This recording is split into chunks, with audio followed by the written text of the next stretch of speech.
जा रहे हैं मोती की खेती किस प्रकार से होती है और कैसे होती है, इस बारे में आज हम जानने जा रहे हैं। बांकीपुर के एक बहुत ही हमारे गेस्ट हैं आज के, प्रणव कुमार सर, जो मोती की खेती के बारे में बताएंगे। सर, किस प्रकार से मोती की खेती करते हैं और कैसे आपके मन में विचार आया जो मोती की खेती करते हैं? एक्चुअली मेरा नाम प्रणव कुमार है और मैं दिल्ली में एनजीओ कंसल्टेंट हूँ, पटियाला उसमें मैं एडवोकेट भी हूँ। वहीं मुझे पता चला कि मोती की खेती भी होती है। वैसे तो सभी जानते हैं मोती सिद्धवार में होता है। फिर विस्तृत जानकारी के लिए मैं सीखा भुवनेश्वर उड़ीसा, जो भारत सरकार की संस्थान है, वहाँ जाके प्रशिक्षण लिया। फिर जयपुर में जाके प्रशिक्षण लिया और एक साल मैंने जयपुर में ही मोती की खेती किया, जानने के लिए कि होता भी है कि ट्रेनिंग लेना अलग बात है और करना और अलग बात है। फिर वहाँ मैंने किया और करने के बाद मोती उत्पादन भी किया, फिर उसका प्रोसेसिंग करके मार्केट भी ट्राई किया और मुझे लगा कि ये अच्छी चीज़ है, कम जगहों में किया जा सकता है, कोई भी कर सकता है। इसके लिए बहुत हाईटेक नहीं है कि बहुत पढ़ा लिखा इंसान होना चाहिए। और मुझे लगा कि इसमें बेरोजगारी उन्मूलन की असीम संभावनाएं हैं, तो मैं आ गया और मोती की खेती करने लगा।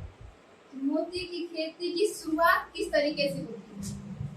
मोती की खेती के लिए सबसे पहले है कि पानी की व्यवस्था होनी चाहिए। आपके पास पानी स्टोर हो, चाहे टैंक हो या तालाब हो, कर सकते हैं। तालाब में एक फायदा है कि मोती की खेती करते हैं तो इसके साथ आप मछली उत्पादन भी कर सकते हैं, जो टैंक में नहीं कर सकते। तो जिनके पास जमीन नहीं है तो वो टैंक भी कर सकते हैं, और जमीन है बने भी करेंगे तो इसके साथ मछली उत्पादन भी करेंगे, जो एक्स्ट्रा बेनिफिट है। और इसके बाद जरूरत होती है सितुआ, जो सितुआ ये आप देख सकती हैं, है ना, हमारे पास ये सितुआ। तो इसी सितुए में मोती तैयार होती है कि सारा प्रोसेसिंग यूनिट लगाएं, धीरे धीरे लगाएंगे, 1 साल लगेगा टाइम। अभी तो हम लोग स्टार्टिंग में 4-5 साल हुआ है। अभी प्रोसेसिंग के लिए फिर सूरत भेजते हैं, दोनों जगह भेजना होता है, कटिंग के लिए, फिनिशिंग के लिए। और अभी देखें आपको अगर मैं दिखाऊं तो ये पेंडेंट हम लोग तैयार करवाते हैं और इसको हम लोग एक्सपोर्ट करते हैं अपने ऑर्गेनाइजेशन के माध्यम से, विदेशों में जाता है इस तरह से। तो इस तरह से ये मोती हम लोग बना के मार्केटिंग करते हैं।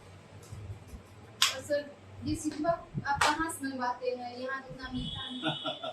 नहीं, यहाँ उपलब्ध है क्या कि हम लोग थोड़ा रईस हो गए हैं और इसीलिए यहाँ जितने भी लोग प्रशिक्षण के लिए आते हैं वो कहते हैं सर हमारे यहाँ कुछ सितुआ है नहीं।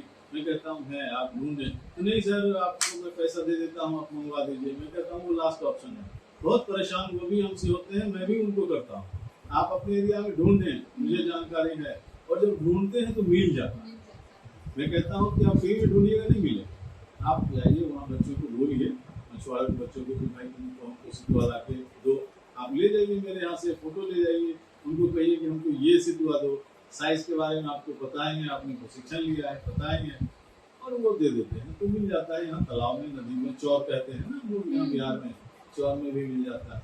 जब लास्ट भी नहीं मिलता है तो हम लोग बाहर से कलकत्ता तो सर, मोती की खेती में अभी फिलहाल कितने व्यक्ति काम कर रहे हैं? अभी मैं बताया ना कि अपने यहाँ तो 10 से 15 लोग हैं, लेकिन पूरे बिहार में अभी 150 लोग लगे हुए हैं। आने वाले दिनों में ये हजारों में संख्या जाएगी। और जो व्यक्ति मोती की खेती करना चाहते हैं इस वीडियो को देख करके, जी, युवाओं के लिए आपका क्या कहना, कैसी खेती करेंगे? देखिए, ये थोड़ा टेक्निकल फार्मिंग है, आसान फार्मिंग है लेकिन टेक्निकल फार्मिंग है। महिलाएं भी कर सकती हैं, बच्चे भी कर सकते हैं, लेकिन एक टेक्निकल फार्मिंग करने के लिए थोड़ा प्रशिक्षण की आवश्यकता है। तो जहाँ से सहूलियत हो लोग प्रशिक्षण ले लें, ज़्यादा दिनों की प्रशिक्षण नहीं है और ज़्यादा कॉस्टली भी नहीं है, तो प्रशिक्षण ले लें और इसको कर सकते हैं। चाहे तो यहाँ भी प्रशिक्षण ले सकते हैं, सीखा भुवनेश्वर में हो जाए जहाँ से हम लोग आए हैं, और अच्छी बात है, या फिर अलग अलग स्टेट में प्रशिक्षण होती है, जहाँ सहूलियत हो कर सकते हैं। जैसे बोले कि सितुआ तैयार करने में लगभग 18 महीने से 2 वर्ष जी जी, तो इसे खाना भी तो देना पड़ता है। तालाब में तो आप देख सकते हैं वहाँ हेमिंग बोर्ड में तेल लटकता रहता है, फिर उसमें खाना हम लोग देते रहते हैं समय समय पर, महीने 15 दिन में जो मटेरियल आता है वो सब डाल के खाना बनते रहता है। 2 साल पालते हैं कम से कम, फिर निकालते हैं। मैं आपको दिखाऊँ, ये देखिए, ये अपने यहाँ का तैयार है, 2 साल में तैयार तो हुआ है। दर्शकों, आप देख सकते हैं ये सितुआ में मोती तैयार हो चुका है और जिस तरह से इसमें इसका साइज रहता है बिल्कुल उसी तरीके से ये मोती तैयार होता है।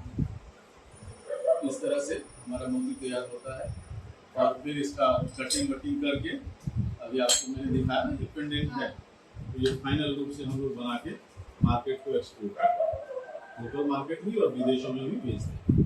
बहुत ही सुंदर है ये सर। ये जो ये बना हुआ है जी, इसका एक का कितना कीमत होता है एक पीस का? देखिए हम लोग तो इसको होलसेल में देते हैं और होलसेल में 10 का एक डब्बा आता है। जैसे ये डब्बा देख रही है ना, हाँ। ये 10 का डब्बा आता है, इसमें 10 ऐसे ऐसे छोटे छोटे मोती होते हैं। ये टोटल 22,000 का होता है। एक मोती का कीमत 2200 रुपए का होता है। हम लोग एक्सपोर्ट करते हैं। युवा इस मोती खेती के बारे में जानना चाहते हैं, अगर वो ट्रेनिंग लेना चाहते हैं तो उन्हें किस प्रकार से आप ट्रेनिंग दे सकते हैं? ट्रेनिंग के लिए एक प्रक्रिया है कि पहले पंजीयन लेना होता है। इसके लिए एक नंबर है, मैं अगर आप कहेंगे तो हेल्पलाइन नंबर बोल। हाँ, तो एक हेल्पलाइन नंबर है 9540146646। नंबर रिपीट कर दे रहा हूँ, 9540146646। इसी पे व्हाट्सएप भी है, तो इस पे संपर्क कर लेंगे और फिर रजिस्ट्रेशन की प्रक्रिया कंप्लीट कर लेंगे और फिर आएंगे और उनको ट्रेनिंग दी जाएगी। इसके बाद वो बेहतर कर सकते हैं। तो दर्शकों, अगर आप लोग भी मोती की खेती करना चाहते हैं तो जरूर सर से संपर्क कीजिए और इसका ट्रेनिंग लेकर के और आप खेती कर सकते हैं। और ये इसमें लगभग 2 साल लग जाते हैं मोती बनकर तैयार होने में। और आप लोगों को बता दूं मैं सर, लगभग सर कितने दिनों से आप मोती की खेती कर रहे हैं? यहाँ तो 6 साल से कर रहे हैं। यहाँ 6 साल से कर रहे हैं। एस्पाइरुलिना होता है, फ्लोरेला होता है, एल्गी होता है, तो वो सब चीज या तो तालाब में तो खुद ही बन जाता है या फिर हम लोग बनाते भी, खाना बनाते हैं। यही है कि पहले इसको सर्जरी करना पड़ता है, फिर उसमें न्यूक्लियस डालते हैं और फिर उसको आईसीयू में रखते हैं। अब जैसे मान लिया जाए, आईसीयू में भी रखते हैं? जी, जैसे मान लिया जाए ये सिकुआ है, जैसे ह्यूमन बॉडी होता है, मनुष्य होता है ना, तो जब ऑपरेशन करना होता है तो डॉक्टर क्या करते हैं, उनको एक दिन पहले बुला लेते हैं, एडमिट कर लेते हैं। तो इसी तरह सिकुआ को हम लोग निकाल के या मंगवा के अपने यहाँ से पानी में रख देते हैं 48 घंटे पहले, इसका एडमिट कर दिया। फिर हम लोगों को डॉक्टर ले जाते हैं ओटी में, तो हम लोग ले आए यहाँ टेबल पर, ये इसका ओटी है। फिर यहाँ हम लोग इसकी सर्जरी करते हैं। इस ऐसे बहुत ही शांत जीव, इसमें जबरदस्ती मुंह नहीं खोल सकते, कितनी भी ताकत लगा ले हम नहीं खोल सकते। लेकिन जब ये हल्का सा मुंह खोलता है तो फिर इसका इंस्ट्रूमेंट होता है, ये खुद खोल, हाँ थोड़ा सा मुंह खोलता है, तो हम लोग थोड़ा सा मुंह खोला तो फिर ये हम उसमें डाल दिए और फिर इसको चिमटा से थोड़ा चौड़ा कर दिए। ज्यादा से ज्यादा 1.5 mm से 2 mm हम मुंह खोलते हैं। उसके बाद उसका एक परत होता है, एक लेयर होता है, उसको खोज के एक पॉकेट बनाते हैं और उसमें न्यूक्लियस डाल देते हैं दोनों साइड। इस साइड भी डाल देते हैं और फिर पलट के इस साइड भी न्यूक्लियस डाल देते हैं। इसके बाद इसको हम आईसीयू में रखते हैं। जैसे हम लोग को भी ऑपरेशन होता है तो ऑपरेशन के बाद आईसीयू में डालते हैं। आईसीयू में कोई भोजन नहीं दिया जाता, सिर्फ मेडिसिन। जैसे मनुष्य को भी आईसीयू में सिर्फ दवाई पर रखी जाती है, तो इसी तरह इसको आईसीयू में 1 सप्ताह तक रखते हैं, सिर्फ मेडिसिन पे रखते हैं।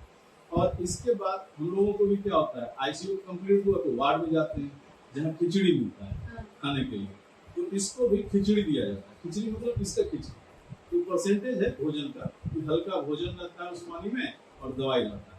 वहाँ 8 दिन और रखते हैं, 1 सप्ताह और, तो टोटल 15 दिन आईसीयू का पीरियड। इसके बाद हम लोग को रिवार्ड से गांव भेज दिया जाता है जहाँ पूरा खाना पीना अपना वातावरण है। तो फिर 15 दिन के बाद इसको भी हम तालाब में शिफ्ट कर देते हैं, जाल में डाल के। ये जाल दिख रही है ना, ये नेट है, तो नेट में डाल के फिर हम इसको तालाब में। बड़ा होता है इसमें क्या क्वालिटी है? जी, वो न्यूक्लियस के साइज पे डिपेंड करता है कि न्यूक्लियस का क्या साइज है। और छोटा बड़ा की बात है तो होता क्या है कि जो सीप है कम से कम 7.5 सेंटीमीटर का होना चाहिए मोती की खेती के लिए। उससे छोटा भी है, लेकिन अगर उसका वजन 60 ग्राम से ऊपर है तो उसमें छोटा न्यूक्लियस डालेंगे तो हमारा मोती तैयार होगा। तो इसलिए वो छोटा भी होता है, बड़ा भी होता है, कोई बड़ी बात नहीं।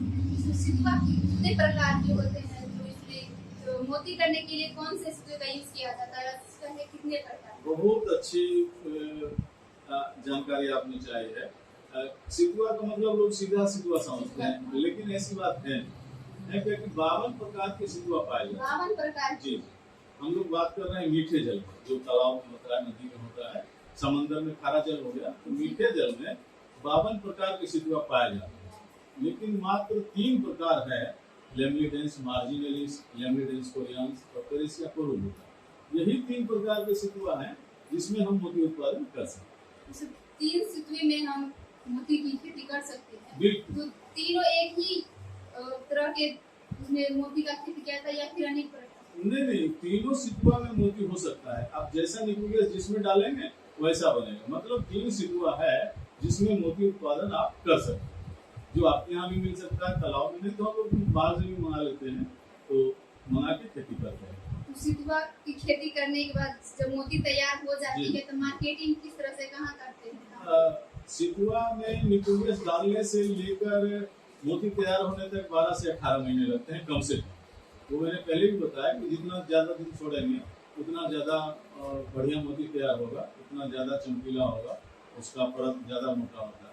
जहाँ तक मार्केट की बात है तो हम लोगों के यहाँ चूँकि ऑर्गेनाइजेशन चलाते हैं, सोशल NGO है पर्ल फाउंडेशन, तो इसमें हम लोग बेरोजगारी उन्मूलन के लिए चला रहे हैं। तो चाहते हैं जितना रोजगार क्रिएट कर सकें, तो चाहते हैं कि सितुआ भी हम लोकल कलेक्ट करवाते हैं। तो जो मछुआरे होते हैं उनको पैसा हम लोग मुहैया कराते हैं कि भाई आप लोग ला के दो, नहीं तो बाहर से मंगाते हैं। लेकिन ये रोजगार जनरेट हो गया, जो बच्चे इधर उधर घूमते हैं वो गए निकाल के ला के दे दिए।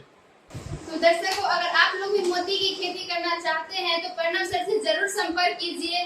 और फिर मिलते हैं आप लोगों के साथ में अगले वीडियो में अगले कहानी के साथ। तब तक के लिए जय हिंद, जय भारत, जय संविधान।